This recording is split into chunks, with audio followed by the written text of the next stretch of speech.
যোৱা 12 তাৰিখৰ দিনাখন কেবিনেট সিদ্ধান্ত মৰ্মে মুখ্যমন্ত্ৰীগৰাকীয়ে যি নিযুত মইনা আঁচনিৰ কথা ক'লে তাত এটা কথা কৈ গ'ল যে যিসকল মানে ছাত্ৰীয়ে নিযুত মইনা আঁচনিৰ বাবে নিৰ্বাচিত হ'ব তাৰ ভিতৰত কিছুমান ক্ৰাইটেৰিয়া ধৰি দিলে তাৰ ভিতৰত এটা ক্ৰাইটেৰিয়া ক'লে কোনে বাহিৰত হ'ব তেখেতসকলে নিযুত মইনা যিখন কেবিনেটৰ সিদ্ধান্ত প্ৰকাশ কৰিছে সেই প্ৰকাশ কৰা সিদ্ধান্তখনত এটা কথা কৈছে যে যিয়ে ইতিমধ্যে প্ৰজ্ঞান ভাৰতীৰ অধীনত স্কুটি লাভ কৰিব তেওঁলোকেহে নিযুত মইনা আঁচনিৰ বাবে তেওঁলোক নিৰ্বাচিত নহ'ব তেওঁলোক নাম কাটি দিব লাগিব আমি নাম কাটি দিয়া মানে এইটোৱে বুজিম যে তেখেতসকলে সেইটোৰ পৰা বাদ দিব তেতিয়াহে তেখেতসকলে সেই বছৰত 12,000কে 24,000 টকা পাব এতিয়া আৰু তেখেতে মই শুনিছোঁহে দেই বাইটত এটা কথা কৈছে বুলি কৈছে তেখেতে মুখ্যমন্ত্ৰীগৰাকীয়ে যে তেখেতসকলক পইচাটো দিব বা তেখেতসকলে নল'লে এইটো দিব কিন্তু ইয়াত তেনেকুৱা ধৰণৰ কথাটো কোৱা নাই ইয়াত তেখেতসকলে যিটো প্ৰকাশ কৰিছে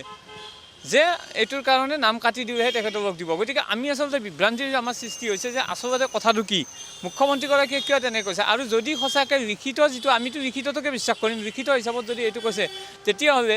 আমাৰ দুখীয়া যিখিনি ল'ৰা ছোৱালী আছে বা ধনীয়ে হওক বা দুখীয়া হওক কাৰণ ইয়াত কোনো ধনী দুখীয়াৰ কথা কোৱা নাই যিটো নিযুত মইনাৰ কাৰণে নিৰ্বাচিত হ'ব তাৰমানে ভাল ল'ৰা ছোৱালীখিনিক বা ভাল ছোৱালীখিনিক এইটো কথা ক'ব বিচাৰিছে নেকি যে মানে আপোনালোকে ভালদৰে পঢ়া শুনা নকৰিব যদি নিযুত মানে আপোনালোকে প্ৰজ্ঞান ভাৰতীৰ অধীনত যদি আপোনালোকে স্কুটি পায় তেতিয়াহ'লে আপোনালোকে কিন্তু এইটো নাপাব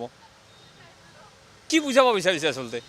গতিকে মুখ্যমন্ত্ৰী মহোদয় আগতে স্পষ্ট কৰক আপোনালোকে অনুপ্ৰেৰণা দিব বিচাৰিছে নে প্ৰেৰণা দিব বিচাৰিছে আৰু দ্বিতীয় কথাটো হৈছে যদি